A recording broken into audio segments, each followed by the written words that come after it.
Hey, Connor here from Biker's Edge, back at it again with another bike review. This time it's the Cannondale Scalpel SE. It's their 120 millimeter version of the regular Scalpel, so a little bit more travel, a little bit burlier components. If you haven't, check out the link in the description below to get hooked up with a discounted demo. Come in, take 20 bucks off a demo, and get to try out some of these bikes that we're reviewing. So check that out, and we're gonna get into this.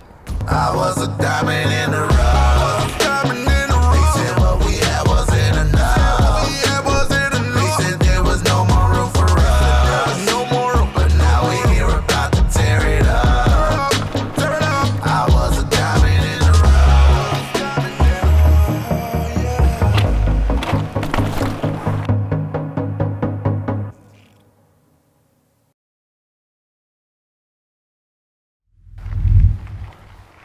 All right, here we go. Starting out climbing on the Cannondale Scalpel SE. If you are a fan of kind of short travel 29-inch trail bikes that could maybe pass as like an XC bike, this has been a really good year for you. So many bikes in that category have come out.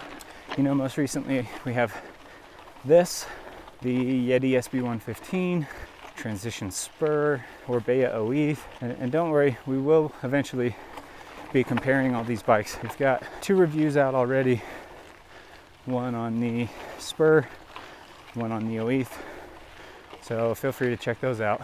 You can kind of put them into 2 categories: bikes that feel more like trail bikes and bikes that feel more like XC bikes. So this bike and the OE fall into that latter category where they feel more like an XC bike. Just from the second you jump on them, the way they're set up, the body position, they all just feel more like a cross-country bike than they do a trail bike.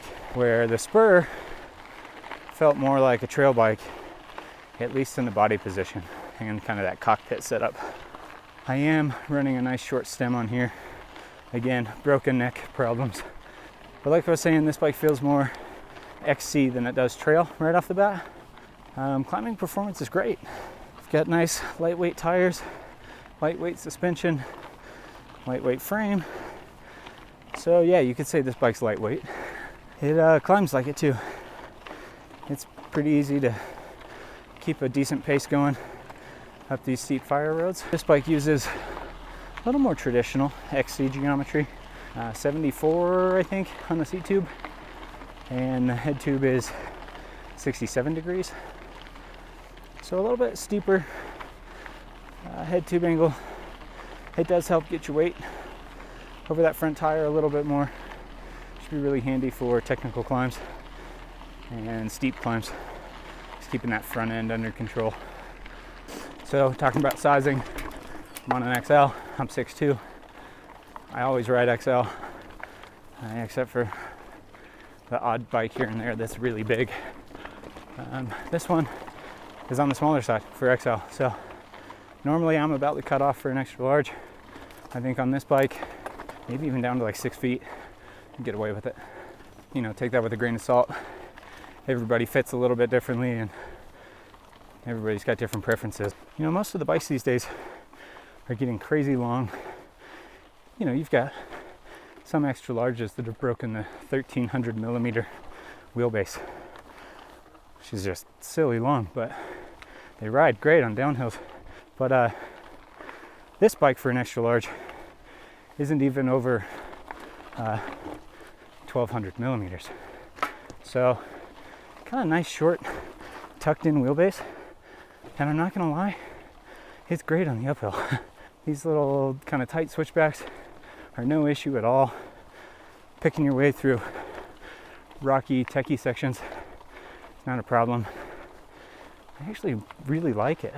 We'll see how that short wheelbase comes into play on the downhill, but as far as the uphill goes, can't complain at all. Very, very happy about it. I think you can learn a lot about how a bike is going to ride, or how a bike is designed to ride, by the tires that come on it. So this bike has an ardent race on the front and a recon race on the rear. Both of those are lightweight, low rolling resistance tires. And that's going to really lend itself towards climbing performance. Going to suffer a bit when it comes to traction on the downhill and just durability. So when you compare this bike to something like the Spur, which has the same travel, the Spur has a recon, not a recon race, on the rear and a dissector on the front. And I think that's a pretty big clue about the differences between these two bikes and how they ride. The suspension on this bike feels super supportive. I don't know if it's a great comparison, but it almost feels like a hardtail on the climbs with how efficient it is. It's just a ton of pedal platform. When you pair that very efficient suspension with fast, lightweight tires and an overall lightweight build on the bike, you've got yourself a climber. This thing is great uphill. You know, with how firm the suspension was on the fire road section, I'm actually surprised at how well it handles these bumps on the climbs. It just kind of breaks away, lets you get a little deeper into the travel, keeps that rear wheel under control and sticking to the ground. So I'm pretty impressed by that, actually. That one surprised me. So just a quick recap on climbing performance. This bike gets an A, you know, solid pass, top of class, whatever you want to call it. Climbs great. It's a really lightweight build, really firm suspension platform, fast tires. All that just adds up to a great climber. We're going to start this downhill off with a little huck to flat test.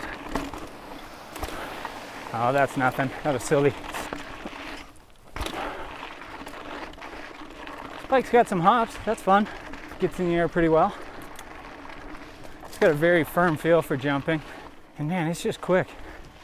You know, even on this kind of like a little bit pedally, kind of XC style downhill, it just goes fast.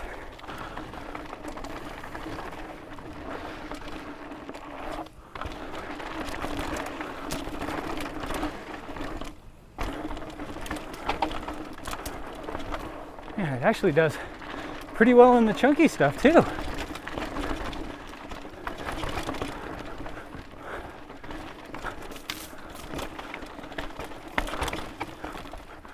Wow.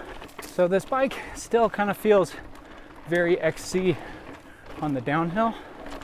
As far as the fit goes, kind of that shorter overall wheelbase, that stuff all feels very XC. You know, not the longest, most stable bike. It's definitely not ultra planted, ultra confident, but I'm surprised at how well the suspension opens up for the bumpy stuff. It absorbs the hits fairly well.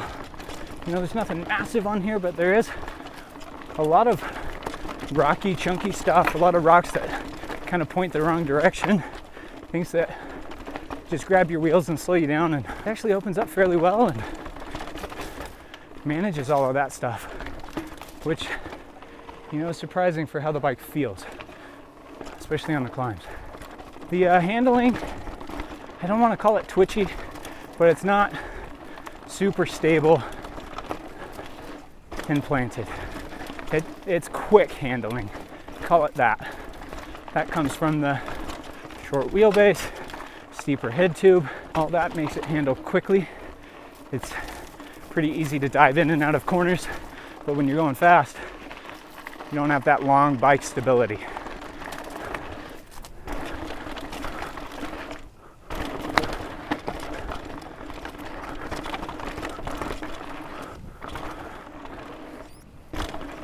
Tires aren't the most confidence inspiring, and when you get into a bumpy corner, the bike loses a bit of stability. Smooth corners, it's actually great. Like that thing, it's able to get around that no problem. That's a fairly tight switchback. I really wish this dropper post was longer. It's right up my butt on every jump or feature. I don't love that. You know, unlike this smooth, fast stuff, this bike is awesome.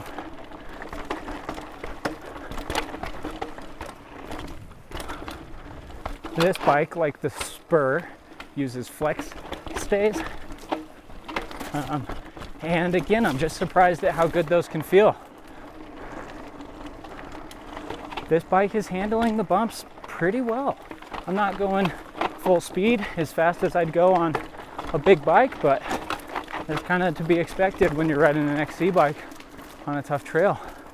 I wouldn't come close to calling this thing plush, but it gives enough to be efficient and quick to manage difficult terrain without too much fuss. So I'm excited about that. I'm going to take the mellower line here. I decided that taking the mellow line was a bit of a cop-out, so I'm going to come back up, hit the proper line. Okay, here we go for the proper line.